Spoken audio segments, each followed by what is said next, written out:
Evangelho de João, capítulo 8, versículos 31 a 36. Talvez um dos textos mais conhecidos do Novo Testamento e que foi muito popularizado na política brasileira recentemente, muito usado no discurso político. Conhecereis a verdade e a verdade vos libertará. Nós estamos aqui celebrando neste dia, que é tradicionalmente 2 de novembro, aqui no Brasil, o dia de finados. Estamos celebrando o dia da Reforma Protestante, porque são 3 datas muito ligadas, 31 de outubro, 1º e 2 de novembro. Pertencem a uma mesma tradição. Mas a Reforma Protestante é, digamos assim, o nosso evento fundante, é onde está a origem da nossa maneira de ser igreja. Se não tivesse havido a reforma lá naquele 31 de outubro de 1517, provavelmente não estaríamos celebrando da forma que nós celebramos e eventualmente nem estaríamos talvez com essa igreja aqui. Então lá está a origem da nossa forma de crer, da maneira pela qual nós vemos os fundamentos da religião cristã.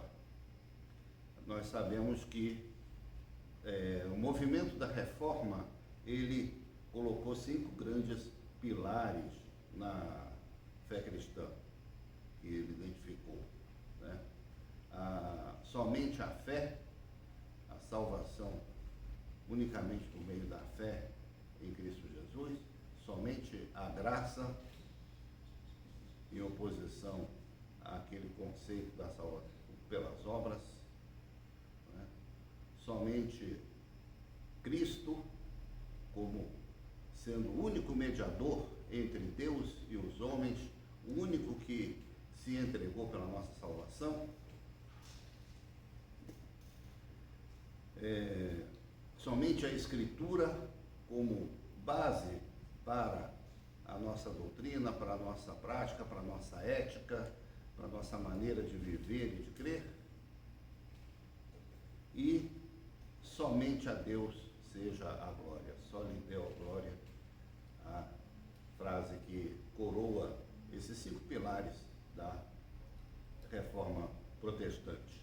A glória deve ser dada somente a Deus, não a nenhuma pessoa, não a ninguém, por melhor que tenha sido a sua história nesse mundo, dentro da igreja, ninguém merece a glória, somente o nosso Deus.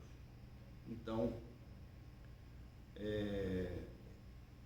evidentemente, algumas figuras são referência para nós nesse movimento, entre elas 2 que a gente destaca: Martinho Lutero, que foi aquele monge agostiniano alemão que se recusou a abrir a sua igreja para algo que ele considerava contrário à sua consciência, algo que ele identificava como uma exploração da fé, como uma forma indevida de se falar da fé em Jesus Cristo, e que com muita coragem, então, ele não só fechou a sua igreja, como ele afixou na porta da igreja uma série de argumentos e motivações pelas quais ele estava tomando aquela atitude, que não foi uma atitude impulsiva, que não foi uma coisa decidida da noite para o dia, mas que ele já vinha refletindo, já vinha trabalhando já há algum tempo, e quando então ele foi chamado a contribuir para um determinado movimento dentro da igreja da Europa na sua época, que ele considerava indevido, ele então se levantou e se posicionou de uma forma muito bem fundamentada contra tudo que se fazia naquela época, não é? Destacamos também João Calvino, que foi um dos sucessores de Lutero nesse empreendimento, nessa iniciativa de reformar a igreja, de procurar trazer a igreja para mais perto daquela igreja primitiva, aquela igreja dos apóstolos, aquela igreja cheia do Espírito Santo que brotou a partir do movimento de Jesus lá na Galileia, na Judéia, nos primeiros anos da era cristã. O fato é que Lutero tinha tudo elaborado na cabeça dele, essas 95 razões pelas quais ele lutava por uma mudança na igreja do seu tempo. E na nossa chamada do culto de hoje, nós pusemos aquela pintura clássica que retrata Lutero com o seu martelo pregando os papéis com as 95 teses na porta da sua igreja. Mas deixamos esse papel em branco. Deixamos esse papel em branco. Por quê? Porque a todo momento na história, e este é um momento particularmente crítico, nós precisamos novamente preencher esse papel. Nós precisamos apresentar novas teses, nós precisamos atacar novos problemas, precisamos procurar novas soluções para a caminhada da igreja. A igreja da Alemanha de Lutero tinha a sua pauta, a sua agenda de coisas a combater, a enfrentar.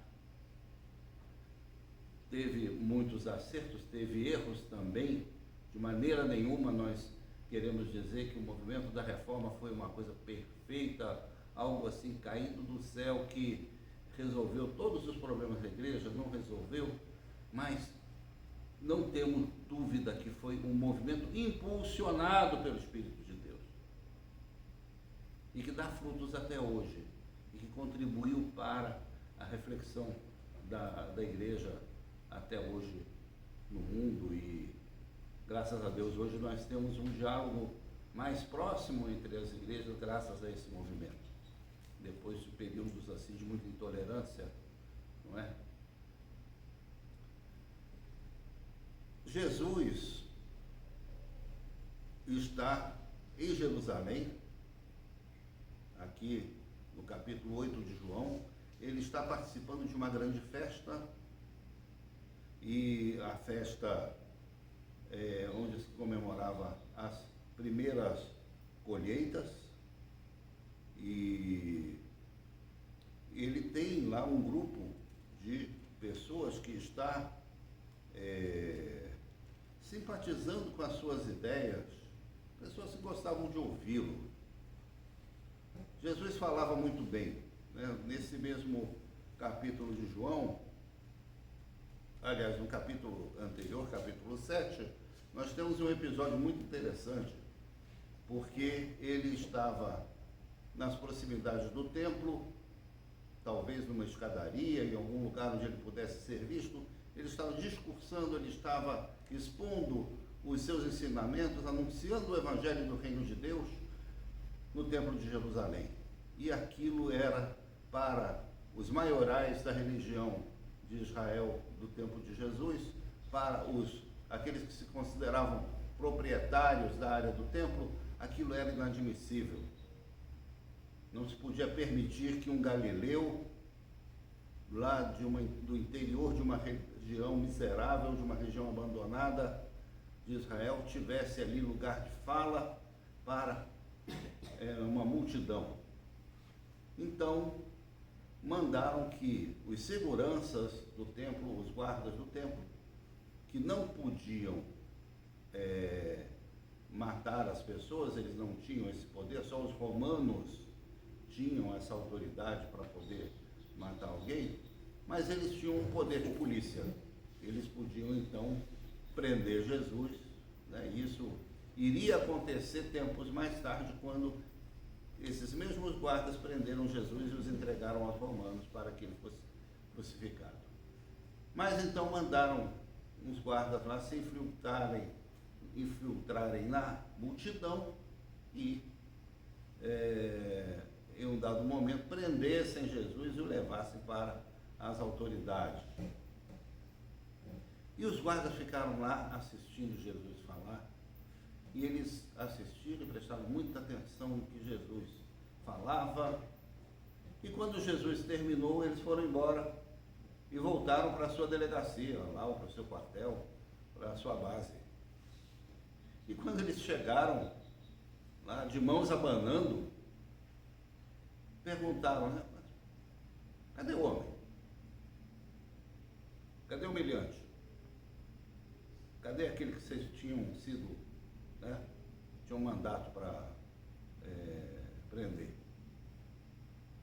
E eles simplesmente olharam para a chefia e disseram o seguinte: olha, ele fala muito bem, ele é maravilhoso, ele é ótimo. A gente não conseguiu prender ele. Devem ter sido, né, dispensados na hora dos seus empregos, né, porque descumpriram uma missão que eles receberam. Né? Missão dada, missão cumprida, não. Eles não cumpriram. Então, Jesus pregou então para um número razoável de pessoas e muitos simpatizaram com ele. Depois ele se refere exatamente a essas pessoas que estavam mais próximas, que queriam aprofundar o seu conhecimento com relação a Jesus, que queriam compreendê-lo um pouco melhor. E ele observou que eram pessoas, grandes conhecedores da religião de Israel, grandes conhecedores do Antigo Testamento, que era a Bíblia que eles possuíam. Então eles tinham um conhecimento profundo do Antigo Testamento, até muito melhor, eu diria, num certo sentido, do que o nosso, né? Nós que temos que aprender o hebraico para compreender o Antigo Testamento, então a gente passa por um curso para entender aquele alfabeto, aqueles sinaizinhos, dá uma língua semita distante da nossa. Eles, pelo menos, falavam uma língua parecida, que era o aramaico. Então, não faltava a essas pessoas conhecimento da palavra de Deus, do que havia sido revelado até então no Antigo Testamento. E nós observamos que a fala de Jesus para com essas pessoas é uma fala bastante dura. Jesus não tem a preocupação de agradar aqueles prováveis seguidores para, né, ter uma adesão mais tranquila, para formar um movimento mais amplo. De maneira nenhuma. Ele não se dá ao trabalho de agradar essas pessoas. Ele coloca desafios, ele questiona pensamentos estabelecidos, enfim, ele faz algo que contrariaria, né, muitos marqueteiros hoje em dia, né, de você suavizar um discurso para poder então atrair mais pessoas e ter uma base maior, enfim, ter mais seguidores, né? Não é isso que Jesus faz. E ele diz o seguinte: se vós permanecerdes na minha palavra, sois verdadeiramente meus discípulos, e conhecereis a verdade, e a verdade vos libertará.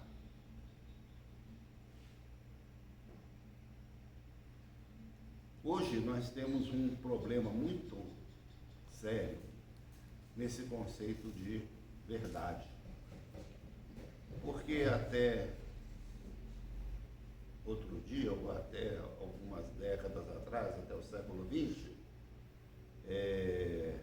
ou a partir do século XIX para o século XX, verdade passou a ser sinônimo de ciência.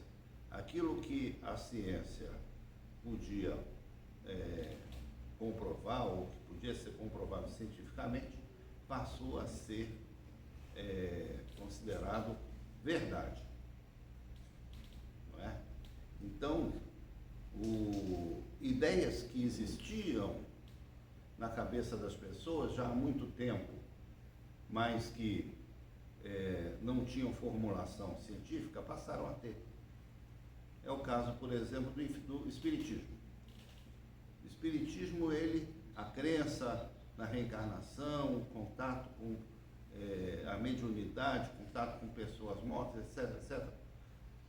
Isso é parte assim, de muitas religiões, até da prática de muitos povos. Isso não surgiu no século XIX. Mas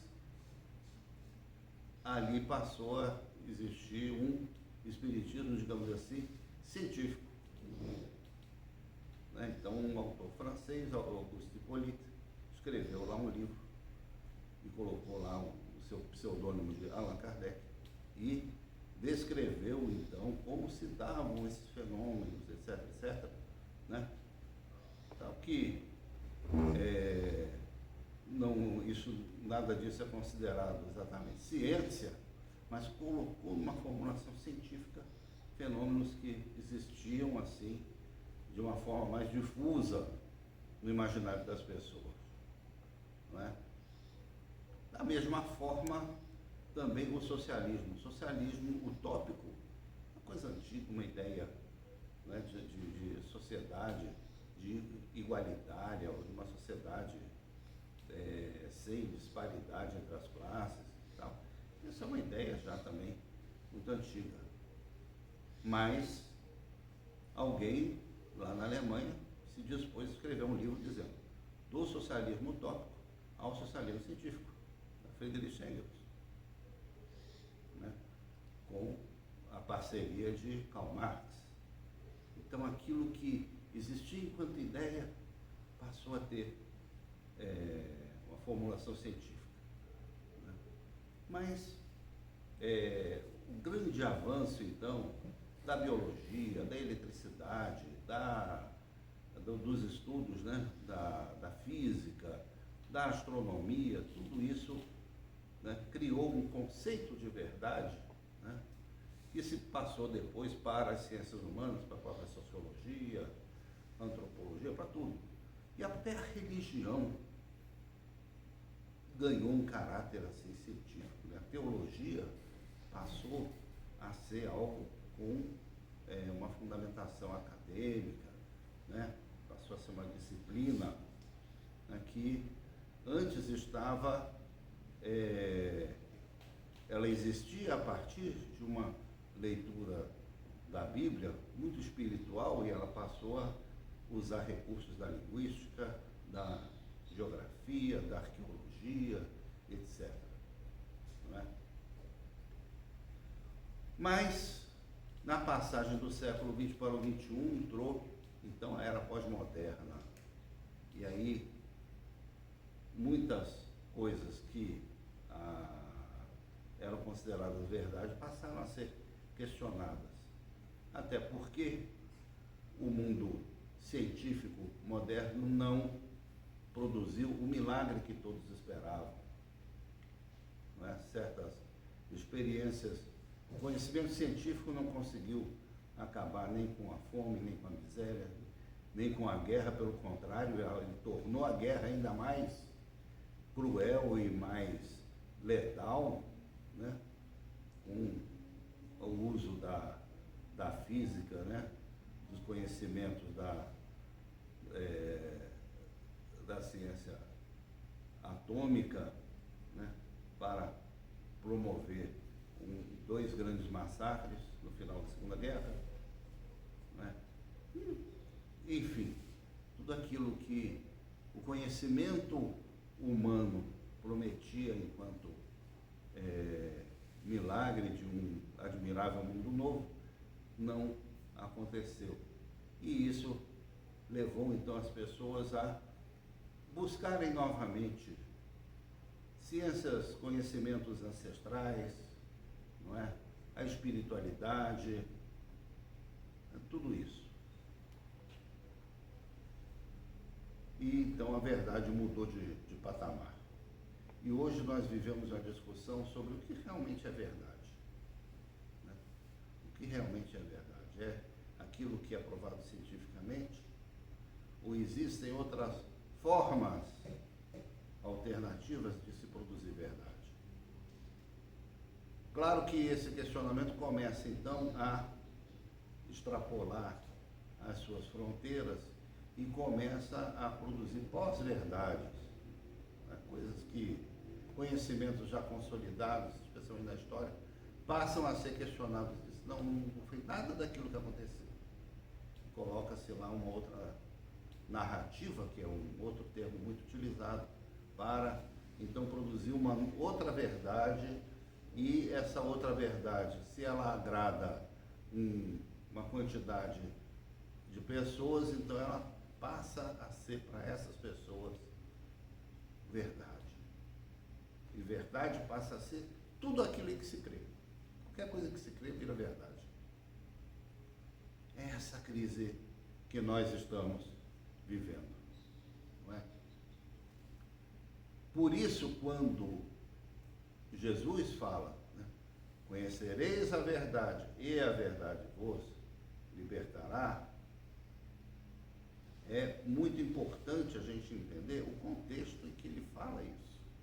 Porque só o versículo sozinho pode levar a grandes viagens teológicas, ideológicas e literárias, etc, etc, que não tem nada a ver com a pregação de Jesus Cristo. O fato é que aquelas pessoas tinham a sua verdade, aquelas pessoas que estavam ali ouvindo Jesus falar, elas tinham a sua verdade, eles eram israelitas, eram pessoas que se consideravam perfeitas no estudo, no cumprimento da lei, eram pessoas que elas não tinham nada para mudar. Eles cumpriam à risca os mandamentos de Deus, conheciam muito da Bíblia, então eram pessoas que já se bastavam diante de Deus na sua visão religiosa. Então, Jesus chama justamente essas pessoas a reexaminar a palavra, né? E ele diz: se vós permanecerdes na minha palavra, sois verdadeiramente meus discípulos, e conhecereis a verdade, e a verdade vos libertará. Então, aonde que está a verdade aí? Onde está a verdade? A verdade está na palavra de Jesus. É ele mesmo quem diz: permanecerei na minha palavra. É muito importante nós compreendermos isso, porque muitas vezes nas nossas igrejas, né, e nós temos essa herança da reforma, nós pegamos a Bíblia e dizemos: não, nós temos que nos organizar, nos comportar e controlar o comportamento das outras pessoas com base na palavra de Deus, entendido aqui como todo esse livro, Antigo e Novo Testamento. A questão é que quando vamos lá para o Antigo Testamento, a gente encontra ali base para visões extremamente excludentes, preconceituosas, de uma cultura que não tem nada a ver com a nossa, atrasadas. Sim, a palavra de Deus, ela é perfeita porque ela vem de Deus, mas ela retrata as épocas em que ela foi dita e ela tem uma evolução.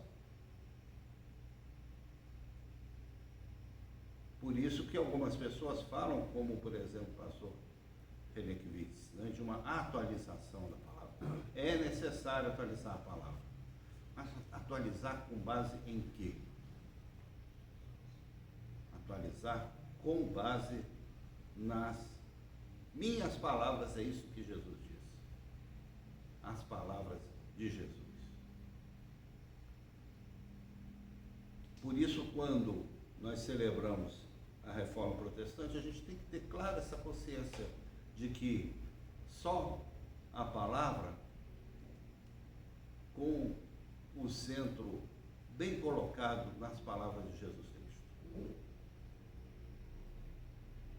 porque ele transforma tudo que veio antes dele e transforma o que veio depois também, porque a nossa sociedade, a nossa cultura precisam ser transformadas pela palavra de Jesus Cristo. Isso se chama Evangelho. Essa a fundamentação desse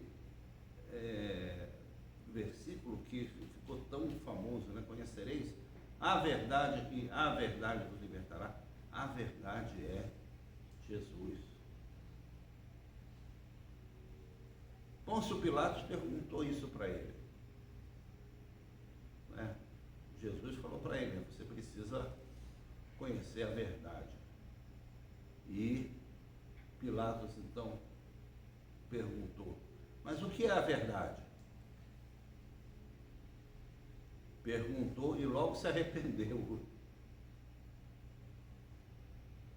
Ele fez igual aquele repórter que às vezes faz uma pergunta assim meio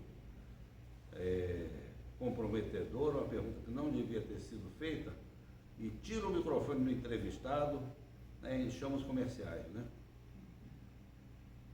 Ele faz a pergunta e não era para ter falado isso, né? Então, puxa o microfone. Depois do intervalo vamos prosseguir aqui na nossa entrevista e tal, nos comerciais. Foi o que Pôncio Pilatos fez. Ele: que é a verdade? Leva esse rapaz daqui, pode levar. Ele não quis ouvir a resposta. Ele não quis ouvir a resposta. Muita gente não quer ouvir a resposta de Jesus. Quando alguém pergunta o que é a verdade, prefere dar a sua própria resposta, de acordo com as suas conveniências, de acordo com as suas convicções. Não é para isso que nós somos chamados enquanto igreja. Não é para isso. Então, meus queridos, eu nessa noite faço a mesma recomendação de Jesus, né? Vamos conhecer as palavras de Jesus, ser verdadeiramente seus discípulos, e aí sim, a verdade vai nos libertar, hoje e sempre. Amém?